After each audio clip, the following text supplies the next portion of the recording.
Gloria a Jesús. Muy bien. Ya dijimos, ¿verdad?, que el apóstol Pablo, pues,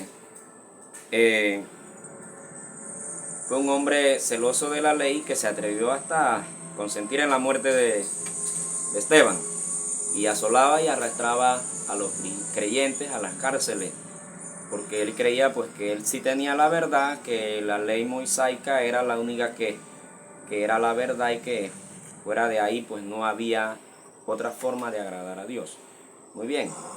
Encontramos que el Señor, camino a Damasco, pues se le revela, lo tumba de la carreta, lo deja ciego, luego Matías le ora, le cae escama de los ojos y recobra la vista, no solo la vista, la visión física, sino también la espiritual.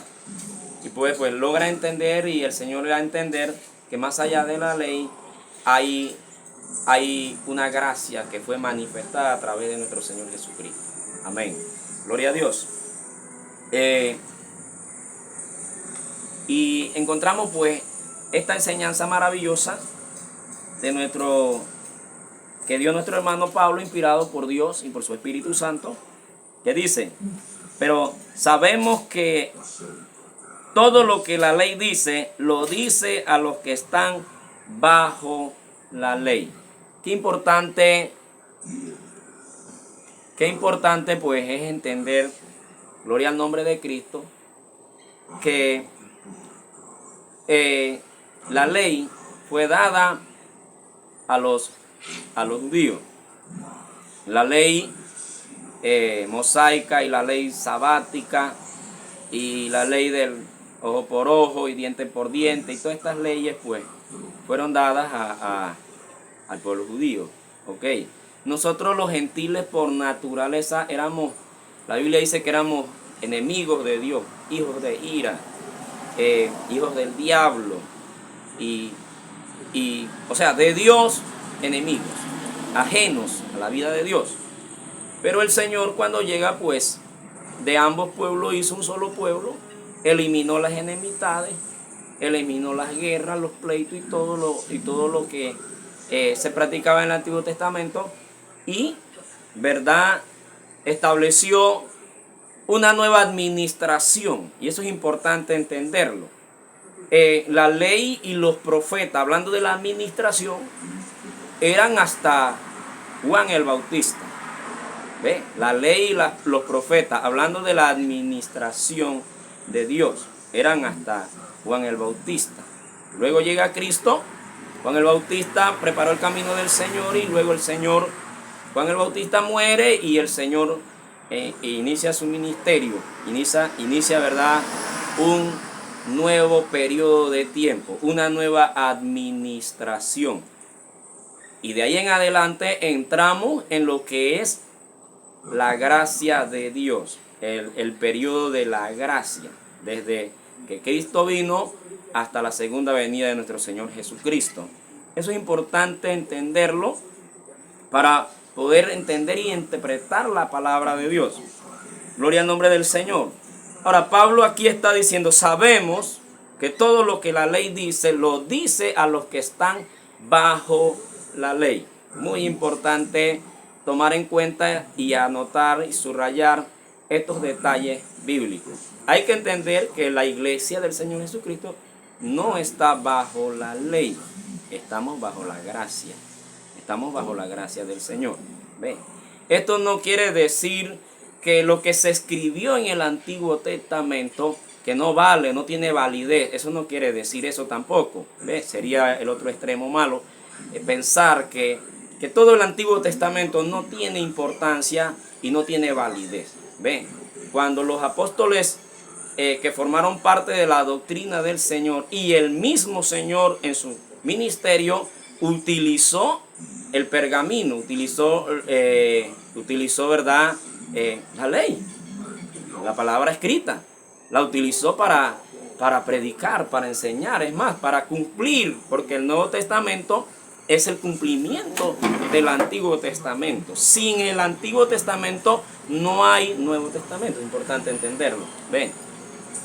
Entonces, porque hay varios extremos, ¿no? Algunos dicen que ya el Antiguo Testamento, las escrituras y la historia del mundo y de los planes de Dios para la humanidad, ya eso eso no cuenta, ya eso pasó, eso no sirve, eso maldición, el que está bajo la ley, maldición, etcétera, etcétera. Y es un extremo malo porque Jesús dijo, ni una jota ni una tilde pasará de la ley hasta que todo sea cumplido. Eso es importante, aquí hay un hilo muy muy fino que hay que saber llevarlo, muy importante, muy importante.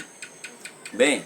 Porque cuando habla de la ley y los profetas está hablando de la dispensación de tiempo, no está hablando de la escritura en sí.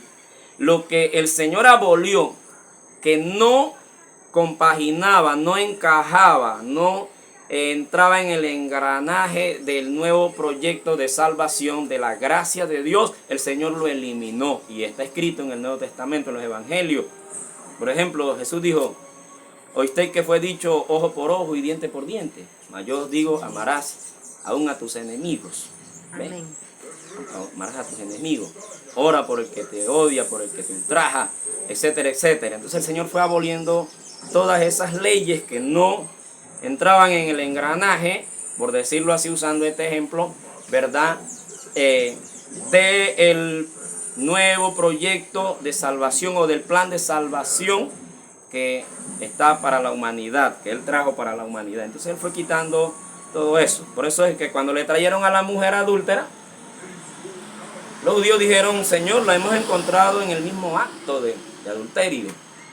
Y el Señor pues agachó la cabeza y empezó a escribir y le dijo a ellos, pues el que esté libre de pecado que tire la primera piedra, y nadie, absolutamente nadie pudo soltar una piedra porque todos somos culpables de pecado. Desde que Adán pecó, somos pecadores. Ok.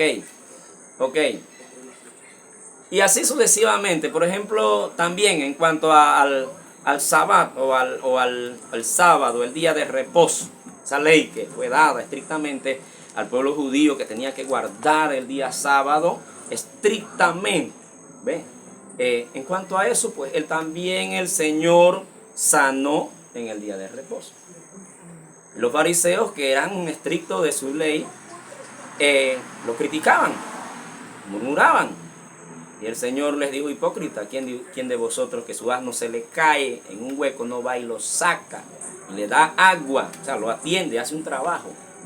Ahora esta hija de Abraham que estaba atada por Satanás, no la podía yo liberar, no le podía hacer yo un bien en el día de reposo. Entonces vemos que el Señor hizo trabajo en el día de reposo. No solo eso, recogió espigas en el día de reposo. ¿Ve? Recogió espigas en el día de reposo y no solo él, porque él dijo, yo soy el Señor del día de reposo. Algunos podrían decir, no, pero es que él era el dueño, él era el Señor, él puede hacer lo que quiere, el dueño puede hacer lo que quiere, sí, pero también los discípulos recogieron espigas en el día de reposo. ¿Ve? ¿Por qué él hizo todas estas cosas? ¿Porque estaba violando la ley? No. Él lo hizo y lo permitió en los apóstoles porque él nos está dando a entender a nosotros que la salvación no es por un día que te va a salvar a ti. ¿Ve? A mí no me va a salvar el domingo, tampoco me va a salvar el sábado, ni el lunes, ni el viernes santo. A la iglesia tiene un Salvador y el Salvador se llama Jesucristo, el Hijo de Dios, el que murió. El sacrificio que Cristo hizo en la cruz del Calvario es lo que nos va a salvar a nosotros. ¿Ve? Nos va a salvar a nosotros, ¿verdad? Claro, nosotros tenemos que responder al sacrificio que Cristo hizo en la cruz del Calvario. ¿Ve? Obedeciendo su palabra, guardando sus mandamientos y enseñando la palabra de Dios, lo que en realidad la palabra de Dios dice. Gloria a Dios. Amén, así es, gloria al Señor. Para confirmar la palabra de Dios, lo que estamos diciendo, pues vamos a leer, hermana Marily, léame ahí en el libro de Colosenses 2:16, léamelo, y también le animamos a los amigos que de repente pues puedan ver este video, que también vayan a las escrituras, porque mire, uno puede pensar, uno puede decir, uno puede suponer, eh, uno puede decir muchas cosas, pero Jesús cuando oraba dijo, santifícalos en tu verdad, tu palabra es verdad. Entonces la palabra de Dios es la verdad. Colosenses 2:16, hermana Maril, gloria a Dios. ¿Qué dice? Dice, por tanto nadie os juzgue en comida o en bebida, o en cuanto a días de fiesta, luna nueva o días de reposo. Todo lo cual es sombra de lo que ha de venir, pero el cuerpo es de Cristo. Amén. Gloria a Dios. Aquí otra vez el apóstol Pablo está dando enseñanza, ¿verdad? En cuanto a este tema. Por tanto, nadie os juzgue en cuanto a comida, bebida. ¿Ve? Hoy estamos viviendo, ¿verdad?, tiempos donde la gente dice, tú no puedes comer esto, tú no puedes comer aquello, porque si tú comes esto, estás incumpliendo la ley, vas para el infierno, etcétera, etcétera.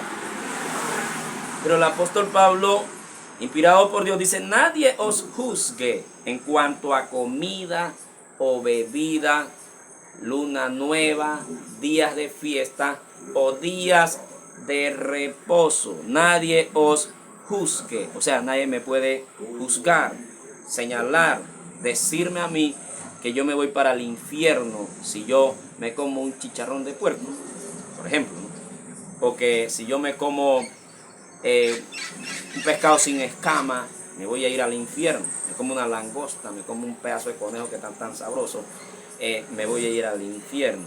Hay quienes lo afirman, lo aseguran. Ahora, es importante volver al principio de lo que leímos en el libro de Romanos capítulo 3. Pero sabemos que todo lo que la ley dice, lo dice a los que están bajo la ley, para que toda boca se cierre y todo el mundo quede bajo el juicio de Dios, ya que por las obras de la ley ningún ser humano será justificado delante de él, porque por medio de la ley es el conocimiento del pecado.